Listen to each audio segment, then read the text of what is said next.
Hi, I'm Jane Farnham, and I'm here today with former fighter pilot and motivational speaker Mandy Hickson to find out a little more about her past career and just what makes her one of the most in-demand female speakers here in the UK.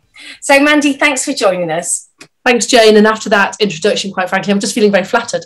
Well, you deserve it. So when did you realise you want to become a fighter pilot? I was very lucky, actually. I was very young. So I was about 14 and I joined the Air Cadets and I flew, and it was almost like I had this realisation that this was my purpose and I had this goal. And I think, how lucky was I that, you know, I see so many youngsters these days and it's just like, I don't know what I want to do when I grow up. And I think, you know, I was just lucky to have that, something to hang my hat on and something to aim for, really. Well, that's good. So from a young age, then you obviously became successful, but how did you cope? Because obviously it's a predominantly male environment. How did that affect you, or did it affect you? Yeah, I mean, I sort of went into it probably really realistically with my eyes open. I was the second woman that flew the Tornado GR4 on the front line. And so throughout the whole of flying training, I was often the only woman on any course I was on. There was a couple of others around on different courses, and we had great camaraderie between the two of us.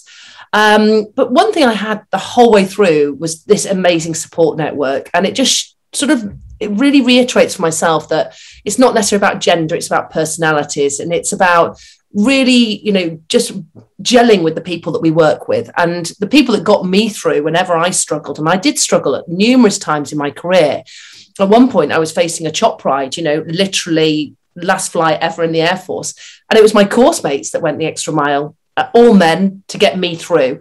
And it made me realize that they were showing me how to do things in a different way. And it wasn't about gender or, in fact, cultural diversity. It was cognitive diversity. It's about having people that think a bit differently. And it really set me up, actually, for thinking about things differently as I went through my career. So that obviously gave you lots of life skills to move forward. What other skills do you think it gave you working in that male-dominated environment, or basically just flying planes? I mean, yeah, I think it makes you more resilient, and you know, it's a really tough environment. You can imagine like flying training, 2 advanced driving tests a day for 10 months. You know, so the intensity is really enormous. So dealing with pressure and dealing with stress, not just when you're flying, but actually everything around it as well. So I often refer to this stress bucket, and these layers upon layers get built up. And actually, if there's no capacity within that bucket to deal with things, then that bucket starts to overflow. So there were times, you know, especially on that flying training, when my stress bucket was well and truly overflowing. I wasn't sleeping, I wasn't eating, you know. Actually having that resilience to then get up in the morning and go, right, I'm going to be focused. Having the ability to compartmentalize your feelings as well. And I think, you know, as a woman in that all-male environment, actually, I had to show that best face at work every single day. I couldn't be feeling emotional if I was feeling upset by something. I had to be very, very focused on what I was doing. And one thing we always talk about when we go flying is we're in a bubble. So before you get airborne, you literally put yourself in this bubble, and you're not allowed to be disturbed by extraneous issues that are going on. And I think it does allow you to prioritize what's happening. So these sorts of things have been great skill sets for me to, you know, not just have while I was in the Air Force, but once I left, actually, all of those techniques that we were using, I suppose in some ways it's almost like a level of mindfulness that we were practicing, are great tools that you can share with people as well. So how long were you in the RAF? So I served for about 16 and a half, just under 17 years, actually, in the Air Force. So I left on my 38th birthday, almost just over 10 years ago. So you leave. What were your plans? What were you intending to do? And how did you get into speaking? So, well, it was, I love this bit because it was a rather fortuitous conversation at a dinner party.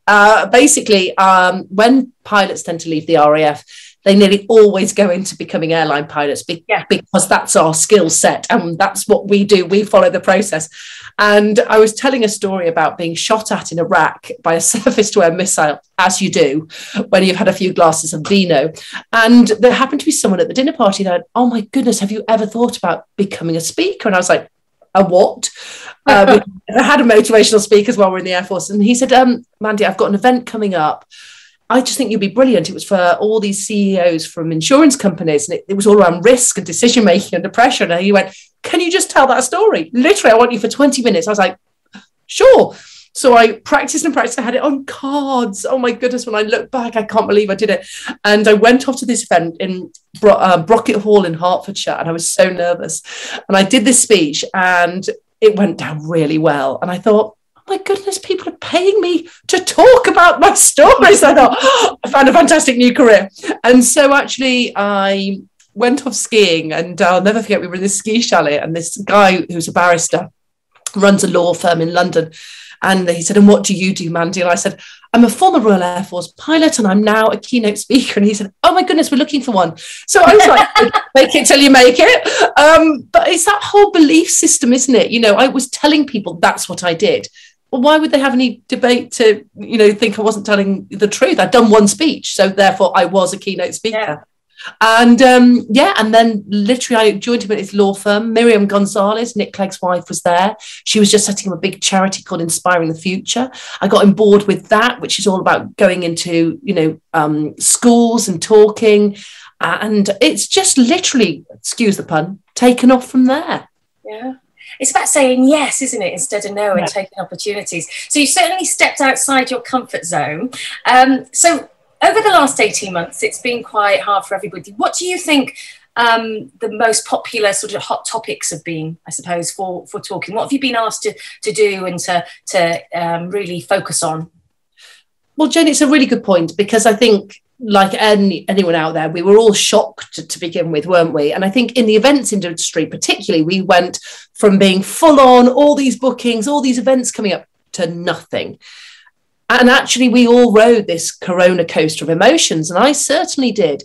And I was sitting here, my husband was going, it's all about routine, we must get out. I was like, I don't want routine. And I was actually feeling a bit sorry for myself, which is really not my default. I'm normally definitely cup half full. And I wrote down all the words that were really important to me. And the two words that kept on coming back were resilience and purpose. And I thought, I've always been a resilient person. I'm lacking purpose. So I need purpose. So I basically went, do you know what? I started to get onto Zoom. I started to learn how it all worked, got out there.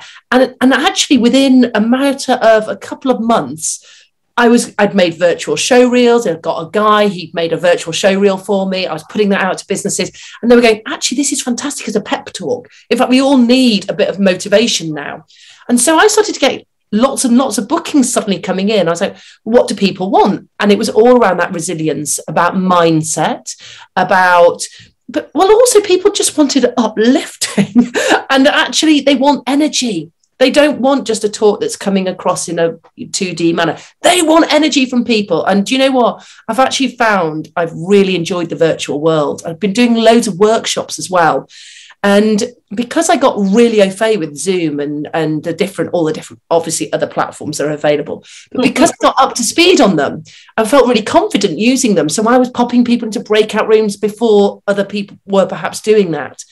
And one thing they've all said is, you know what, you come on and go, I love this platform, as opposed to, okay, guys, I know we can't meet for real. This would be a very different session if we were meeting for it. I'm going, this is brilliant. It's much more intimate.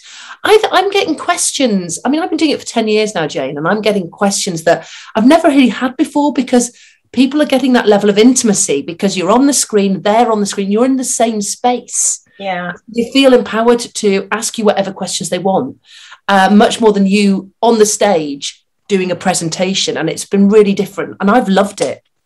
It's about reaction as well, isn't it? I mean, I know Steve and I at Great British UK, we were from the very beginning, you know, this is virtual. We need to start thinking about this, because we don't know how long this is going to go on. You know, it was 3 weeks to flatten the curve, but that quickly, you know, extended. So, you know, you have to jump on the bandwagon and go with it. And just, we've really thoroughly enjoyed it, and it's been, you know, really great. And I love the fact that so many speakers, we work with so many tenacious speakers who are really motivated and want to get out there. And it was great working with people who were like-minded and positive and wanting to, you know, make a difference.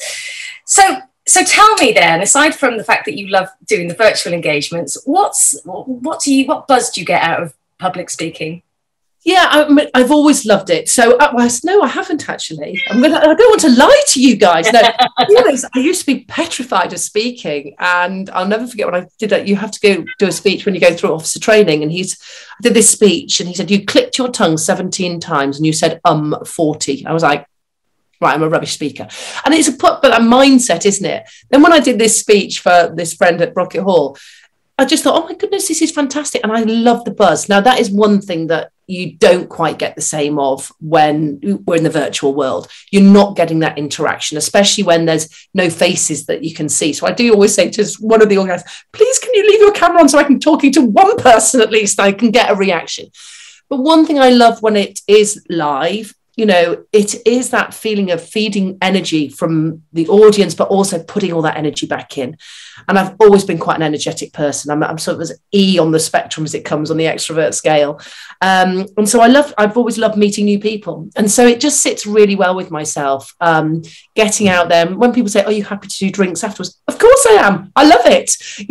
Not just for the drinks, but for the meeting these people from different worlds worlds that I've had no experience of in my 17-year career. So it's been lovely, that whole expanding my knowledge to everything that's around. So no, I love live speaking. And I'm really hoping that we're going to continue in a hybrid world with some virtual, some live. And in fact, for September, I've got numerous days where I'm doing both. I'm doing a live event, but I'm also said, can you get me a room? Because I need to do a virtual one. They're like, yeah, that works. Yeah.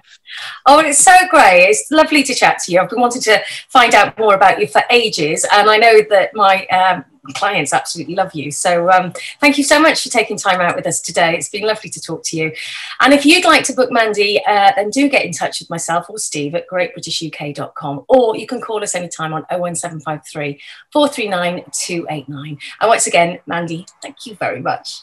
Thanks, Jane.